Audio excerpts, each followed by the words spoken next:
I just love coral reefs.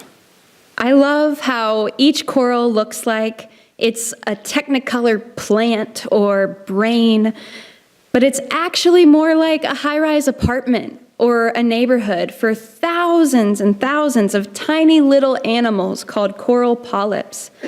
And the polyps live off the energy of even tinier photosynthetic algae alive in their cell tissues.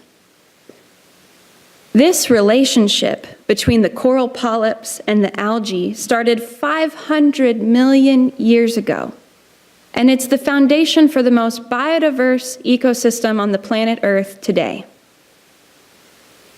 And not only that, coral reefs have gone extinct before, numerous times, and they've re-evolved.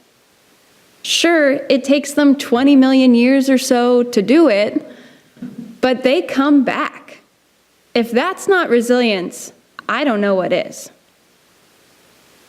One morning, in the summer of 2011, I came across a scientific prediction that there would be a global collapse in coral reefs around 2016, and that they are likely to go extinct by the end of this century if humanity does not take immediate, significant action to stop climate change or global warming. I was devastated. Just devastated. I didn't want to believe it. But 5 years later, and now 8 years later, the predictions are coming true.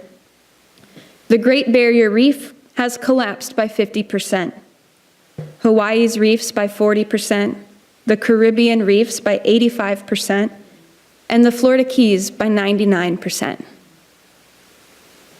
There are many reasons for this, but one of the biggest reasons is that the ocean is heating up too much for too long, and the coral polyps can't survive, causing what is called coral bleaching.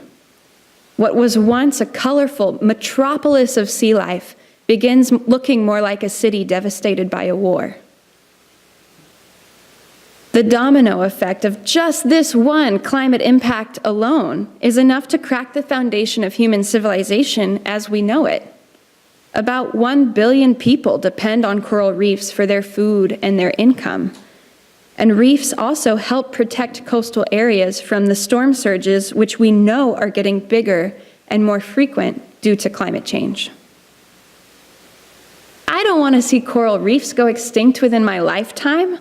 I want our grandchildren's grandchildren to know their beauty and to be able to see it in the wild. Can you imagine a field trip to the aquarium in the year 2100 where parents and teachers are telling children, well, in another 20 million years, maybe we can see this in the wild again? No, nobody wants that. So we have a choice to make, and we have to make it soon. Scientists tell us that humanity's actions are the most significant cause of the climate change happening today, and that by ignoring this, we are rapidly creating a scenario in which climate change could spiral completely out of our control. We have a very small and shrinking window of opportunity to prevent this from happening. So, what should we do? By we, of course I'm talking about we humans, but I'm particularly talking about we humans who are responsible, who are incredibly dependent on fossil fuels for what we eat, for how we travel, for how we thrive as a society. The eco-Buddhist philosopher and author Joanna Macy calls our civilization the industrial growth society. Growth is our imperative. Production is done at massive industrial scales, and the natural world is primarily our resource commodity and dumping grounds. Macy breaks down 3 lenses through which people perceive our present moment. The first lens is business as usual. This is our widespread celebration of and commitment to progressing our industrial growth society. This is the primary lens for most of our economic theory, political debates, and media that we consume. But like an optometrist checking our vision, Macy directs us to look through these 2 other lenses. The second lens is the great unraveling. This is an acknowledgement that business as usual is catalyzing major social and ecological crises, the coral reefs collapsing being just one out of thousands. A lot of people are stuck in business as usual and in denial about the great unraveling. A lot of us get stuck here, too, at witnessing the crises at hand, the injustices, the problems, but feeling hopeless and unable to do anything about them. I've been there.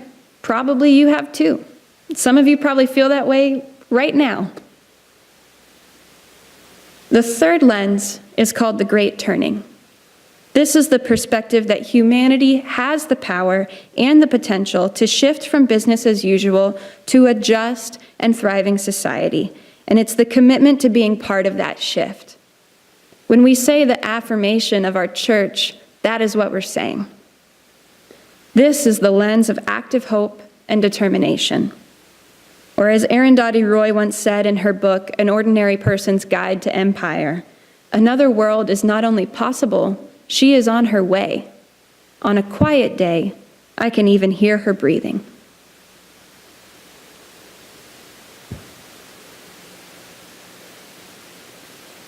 Everyone, everywhere, has a role to play in this historic moment. One of our first and most difficult tasks, then, is to move through our denial and our despair towards a resolve and readiness for change. The first time that I made this shift was when I was a college student studying abroad in Costa Rica. I ended up enrolling in a mural painting class taught by an environmental muralist named Esteban Camacho Stevenson. Esteban had found a giant wall for us to paint at a primary school in San Jose, where the students wanted to see a mural of the ocean. Now, this is again 2011. I was deeply concerned about the degradation of the coral reefs and the oceans in general. In fact, I was in despair completely about this. So, of course, when Esteban asks our class, what should we put in a mural about the ocean, this flood of things I'm overwhelmed about just pours out of my mouth. And everyone else in the classroom was just kind of quiet and concerned. But Esteban just started asking questions about what I was saying and making sketches. And what happened is we ended up painting a beautiful mural about the relationship between humanity and the ocean. Painting this mural was the most therapeutic thing I've ever done in my entire life. With every brush of paint, I was expressing my love for the ocean and processing my despair over its abuse. Instead of weighing me down anymore, these emotions, that compassion, was released into the world and transformed into something new that's creating new ripples of its own as a part of people's everyday landscape. Art has that power.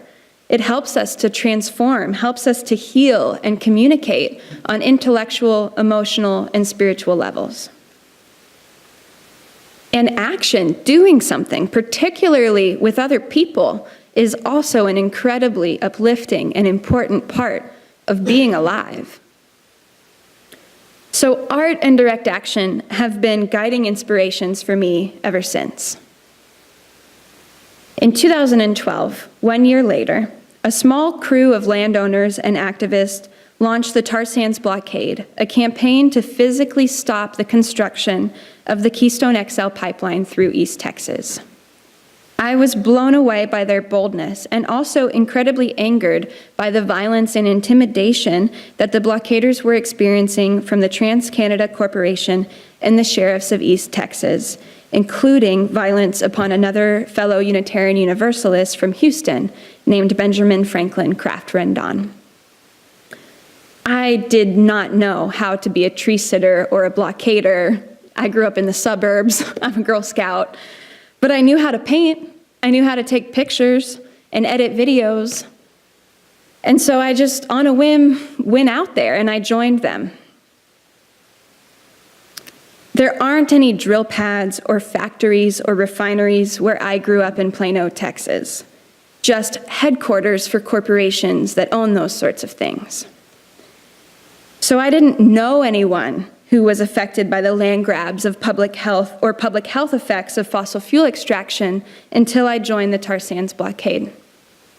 I came to know the names and the stories of the First Nations Indigenous communities that are poisoned by the tar sands mines in Alberta, Canada, Athabasca Chipewyan, Beaver Lake Cree.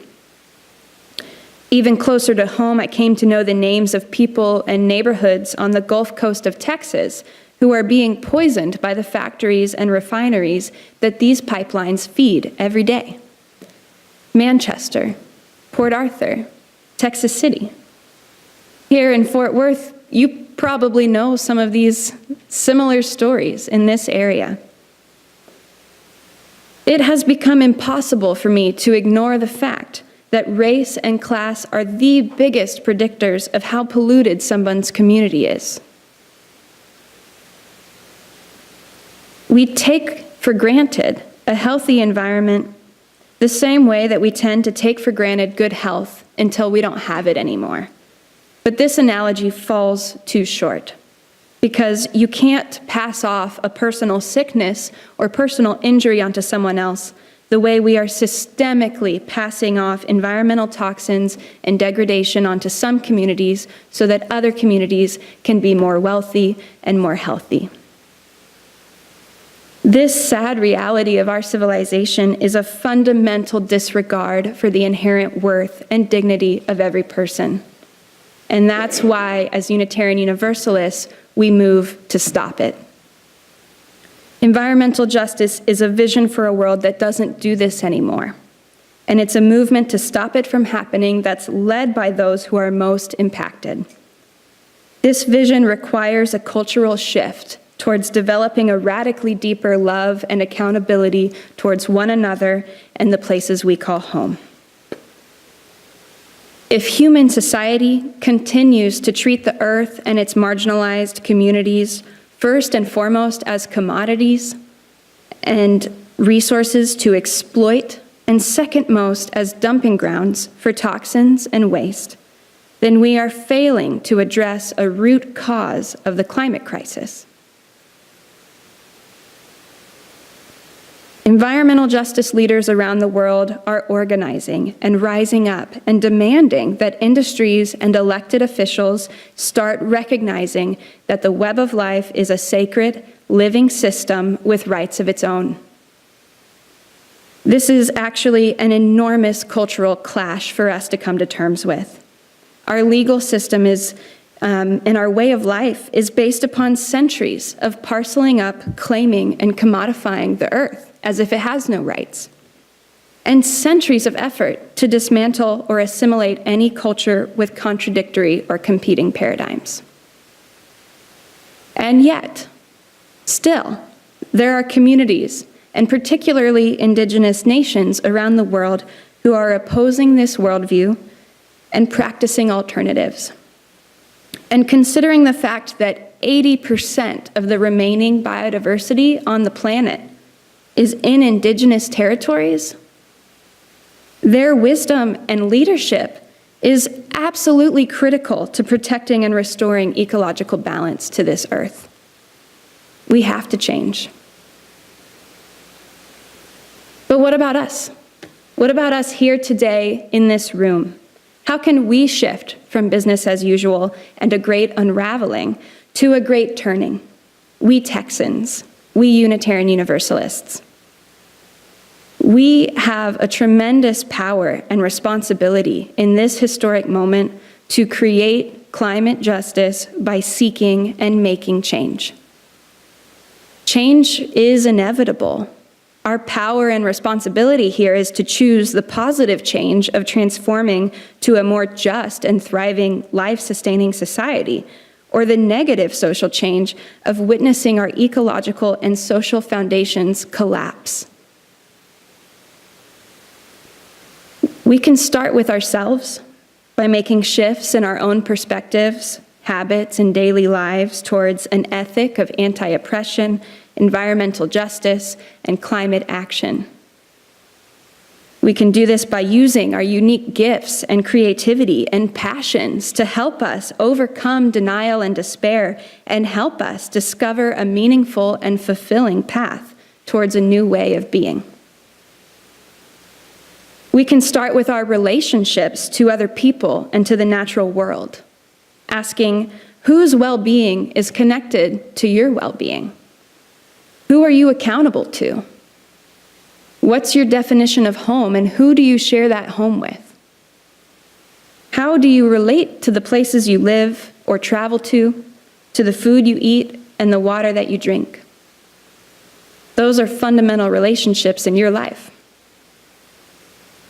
And we can start by taking community action as a Unitarian Universalist church, doing things like coming together to support Indigenous water protectors like Red Fawn Phallus, as Westside UU has begun to do.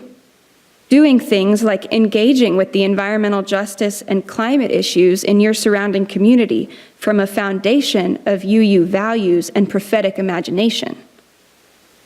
We can do this by joining with the UU Ministry for Earth and the UU Association's Green Sanctuary program by weaving together a strong, formidable network of activated UU congregations and individuals.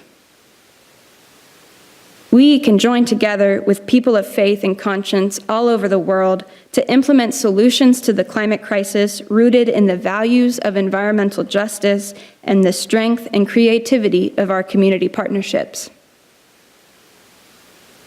Yes, the challenges facing humanity today are massive and they are daunting.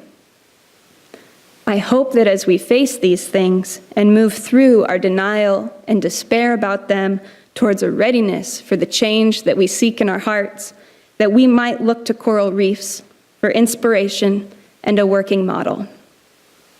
The beauty, abundance, and resilience of the coral reefs is created by millions of small acts of cooperation and mutuality.